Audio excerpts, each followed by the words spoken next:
এক হাদিসের মধ্যে বলেছেন কিয়ামতের দিন মানুষের মাথার 3 ইঞ্চি উপরে সূর্য আসবে। কতটুকু? 3 ইঞ্চি। কোন হাদিসের মধ্যে আসছে আধা, কোন হাদিসের মধ্যে আসছে 1 হাত, আর ওই হাদিসের মধ্যে দেখলাম 3 ইঞ্চি। এখন যে সূর্যের অবস্থান আসমানের মধ্যে, তার মুখটা উপর দিকে আছে, তারপরেও যখন এই জমিনের মধ্যে গরম আসে, গরমের সময় আসে, খুব বেশি গরম দেওয়া হয়, তখন মানুষ অস্থির হয়ে যায়। যাদের প্রেশার আছে তারা খুব অস্থির হয়ে যান, যারা গরম সহ্য করতে পারেন না শারীরিকভাবে অসুস্থ হয়ে যান। কিন্তু এখন যদি চিন্তা করেন সূর্য কোথায় আছে, বলে আসমানের মধ্যে আছে, হাজার হাজার লক্ষ লক্ষ মাইল দূরে সূর্য অবস্থান করতেছে, সূর্যটার মুখ এখন কিন্তু উপর দিকে। কিয়ামতের দিন, কিয়ামত দিবসে সূর্যের মুখ থাকবে নিচু দিকে। কতটুকু উপরে থাকবে? বলে 3 ইঞ্চি উপরে থাকবে। ওই সময় মানুষের কর্মের দরুন, তার আমলের দরুন, কারো গামে তার পায়ের কোণটা পর্যন্ত হবে, কারো গামে তার হাঁটু পর্যন্ত হবে, কারো গামে তার কোমর পর্যন্ত হবে, আবার কারো গামে সিনা পর্যন্ত, বুক পর্যন্ত হবে, আবার কারো গাম গলা পর্যন্ত হবে, আবার কেউ কেউ তার গামের মধ্যে সাঁতার কাটবে। এমন অবস্থা হবে কিয়ামত দিবসে। এখন চিন্তা করেন এই দিবস কতটুকু ভয়াবহতার দিন, ওই দিবসটা কতটুকু ভয়ঙ্কর দিবস। এটার নাম হলো কিয়ামত দিবস।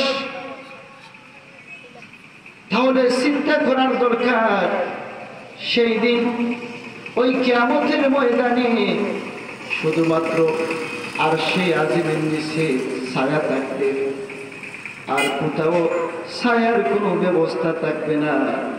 আর ওই আরশে আজিমের নিচে 7 শ্রেণীর লোক, 7 শ্রেণীর মানুষ ওই আরশে আজিমের নিচে সেই দিন জায়গা পাবে। সুবহানাল্লাহ। আমার নবীজি ইরশাদ করেছেন কিয়ামতের ময়দানে শুধুমাত্র আরশে আজিমের নিচে 7 শ্রেণীর মানুষ জায়গা পাবেন। আরশে আজিমের নিচ ছাড়া অন্য কোথাও সেই দিন ছায়ার কোনো ব্যবস্থা থাকবে না। তোর মধ্যে প্রথম শ্রেণীর লোক যারা হবেন, তারা হলেন আল ইমামুল আদিলু, অর্থাৎ ন্যায় বিচারক, যারা ন্যায় পরায়ণ বাদশাহ, যারা ন্যায় পরায়ণ বিচারক।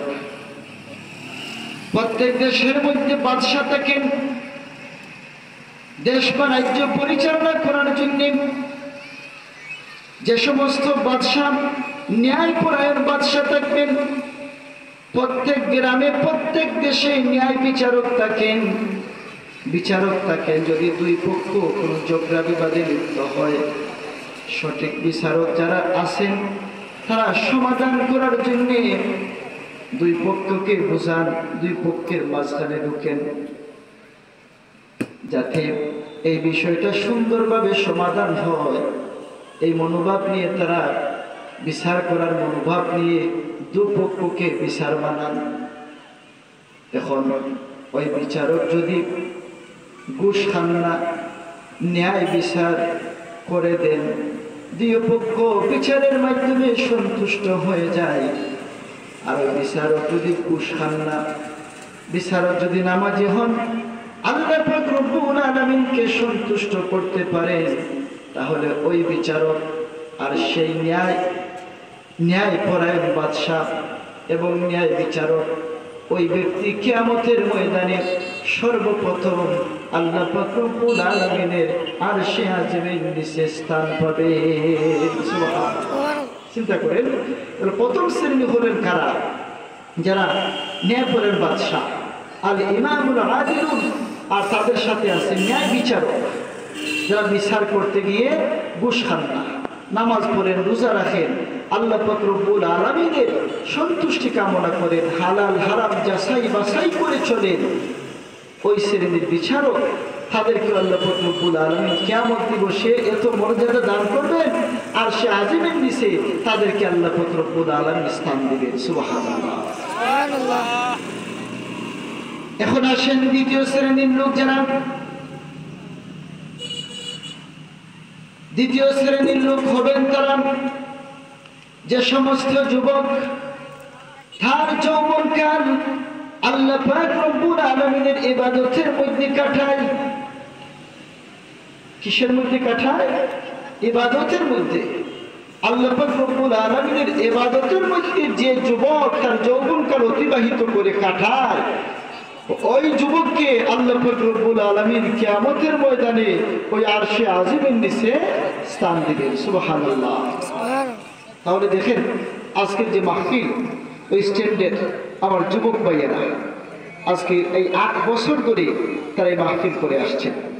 এই যুবক যদি চাইতেন আর কত কিছু করতে পারতেন, গান বাজনা ইত্যাদি অনেক কিছু করতে পারতেন, তারা কিন্তু সেদিকে না গিয়ে তারা আল্লাহ এবং আল্লাহ রাসূলকে সন্তুষ্ট রাখার জন্যে তারা প্রতি বছর কি করেন, ওই জায়গার মধ্যে মাহফিল দেন, কোরআন হাদিসের আলোচনা হয়, দেশ বরেণ্য আলিম উলামাগণ, উলামায়ে কেরামগণ ওইখানে আসেন, এসে আলিম উলামাগণ কোরআন হাদিস ভিত্তিক আলোচনা করেন, আর অত্র এলাকার মানুষ মনোযোগ সহকারে শ্রবণ করেন, শুনেন। তাহলে এই যুবকগণ, আমরা আশাবাদী কিয়ামত দিবসে, কিয়ামতের দিন আল্লাহ পাক রব্বুল আলামিনের আরশে আজিমের নিচে জায়গা পাবে। প্যারে হাজিরিন, আরেকটি হাদিসের মধ্যে আসছে কিয়ামতের দিন আদমের সন্তান 5টি প্রশ্নের জবাব না দেওয়া পর্যন্ত এক পা এক কদম এদিক সেদিক নড়াচড়া করতে পারবে না। তোর মধ্যে প্রথম যে প্রশ্ন থাকবে, আল্লাহ পাক রব্বুল আলামিন বলবেন, হে আদমের সন্তান, হে আমার বান্দা,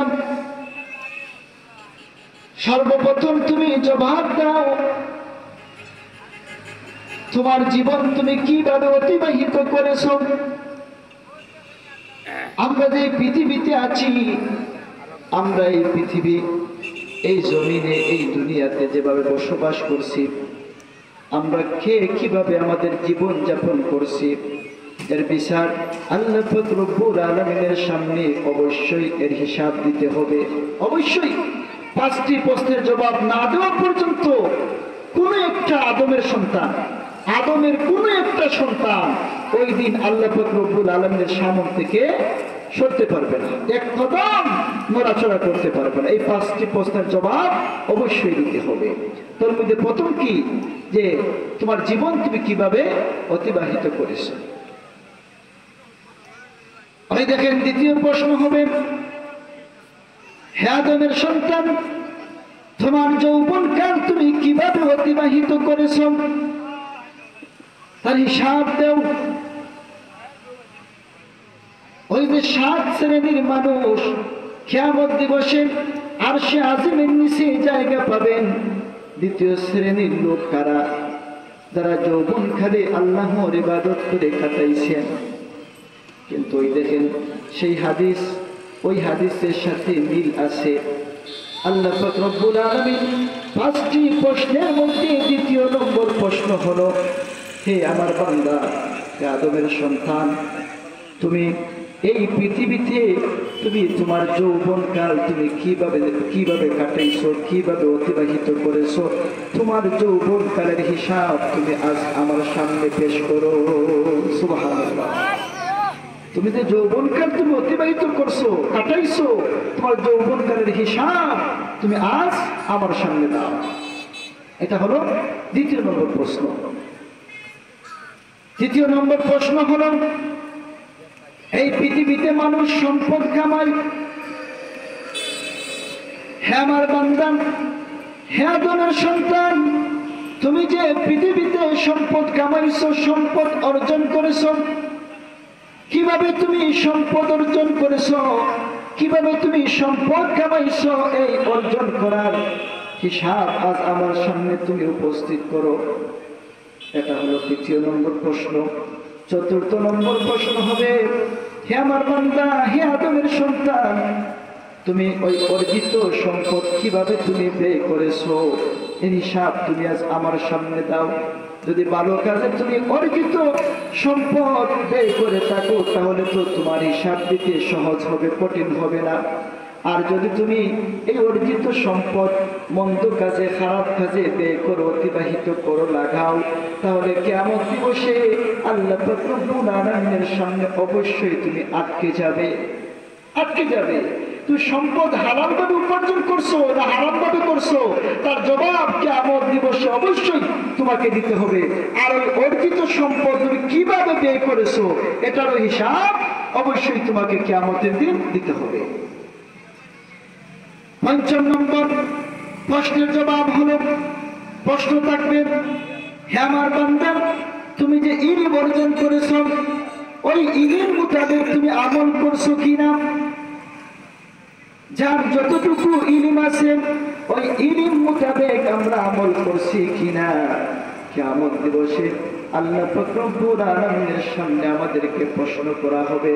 এর জন্য যার যতটুকু ইলম আছে ইলম মোতাবেক আমরা সবাই আমল করতে হবে।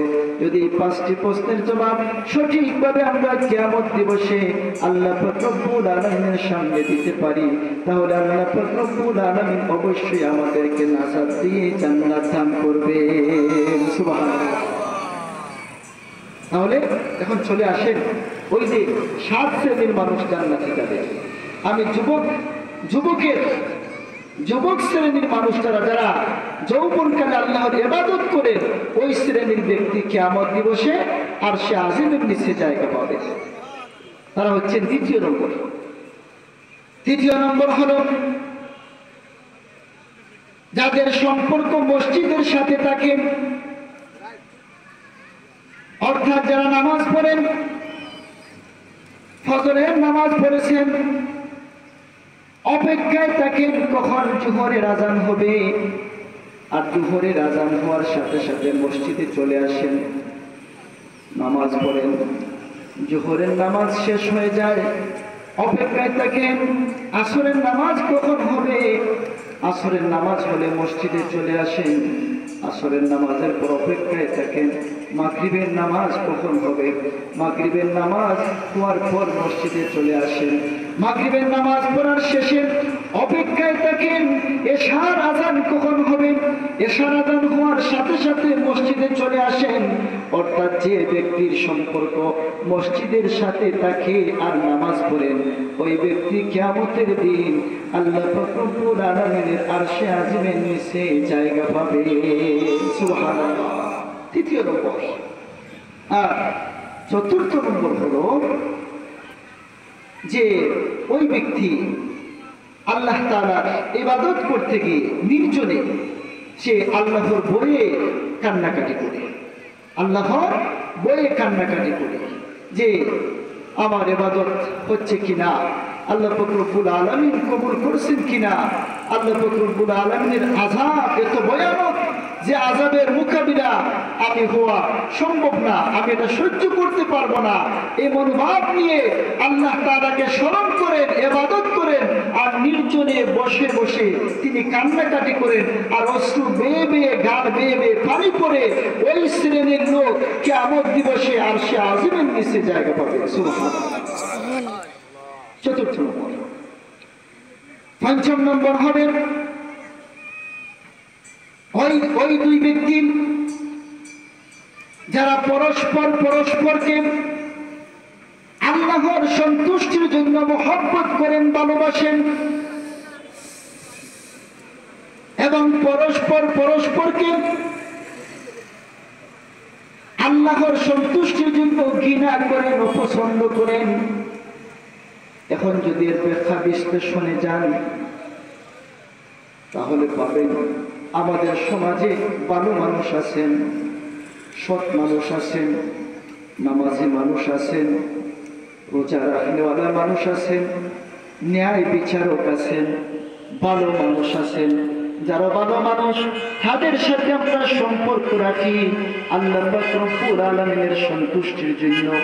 আমাদের সমাজে মন্দ মানুষ আছেন, খারাপ মানুষ আছেন, নামাজ পড়েন না, রোজা রাখেন না, ধান্দা বান্দা করেন, হালাল হারাম যাচাই বাছাই করেন না, মন যা চায় তাই করেন, আল্লাহ পাক রব্বুল আলামিনের হুকুম আহকাম সঠিকভাবে মানেন না।